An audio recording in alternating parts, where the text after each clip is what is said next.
এগিয়ে বাংলা বললেও ভারতীয় ফুটবল টিমে 1 থেকে 2 জন বাঙালিকে খুঁজে পাওয়া যায় না। সেই সময় ভারতের সবথেকে বড় ফুটবল টুর্নামেন্ট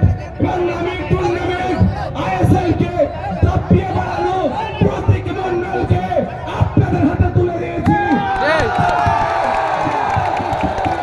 নির্বাচন করে আইনসভার মধ্যে পাঠাবেন, আইনসভার মধ্যে গিয়ে দলিতের কথা বলবে, আদিবাসীর কথা বলবে, হিন্দুর কথা বলবে, মুসলমানের কথা বলবে, কৃষকের কথা বলবে, ছাত্রের কথা বলবে, যুবকের কথা বলবে, পুরুষের কথা বলবে, মহিলার কথা বলবে, আমাদের কথা বলবে, বাংলার কথা বলবে।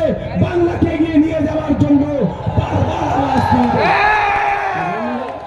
আপনাদের হাতে এমন এক প্রার্থী আমরা তুলে দিয়েছি, শুধু সময়ের অপেক্ষা, সময়ের অপেক্ষা। নির্বাচন সুষ্ঠুভাবে করাবো। এটা 2021 নয়, এটা 2026। আমরাও দাঁতে দাঁত চেপে লড়াই করব, মানুষের জন্য কথা বলবো, সমাজের জন্য কথা বলবো, ভোট চুরি আটকাবো।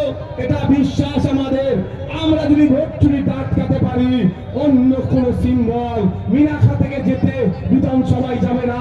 যেমন ভাঙড় থেকে আবার পুনরায় খাম চিহ্ন বিধানসভাতে যাচ্ছে, ক্যানিং পূর্ব থেকে খাম সিম্বল যাচ্ছে, ক্যানিং পশ্চিম থেকে খাম সিম্বল যাচ্ছে, সাথে সাথে মিনাখা বাসন্তী থেকেও খাম সিম্বল বিধানসভা। আপনাদের কাজ কি হবে?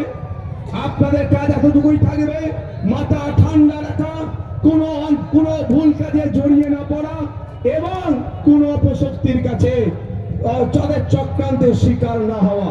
বন্ধুগণ, বলার বক্তব্য আছে, ছিল, থাকবে, কিন্তু আপনাদের এতটুকু কথা বলতে পারি। আমার 5 বছর বিধায়ক হয়েছে আমি। আপনারা একটু আগে গেলেই ভাঙড় বিধানসভা পড়বে, একবার সেখানে কানটা পেতে দেখুন। বিগত 5 বছরে কেউ বলতে পারবে না আমি 1 টাকার দুর্নীতি করেছি, 1 টাকার তোলাবাজি করেছি।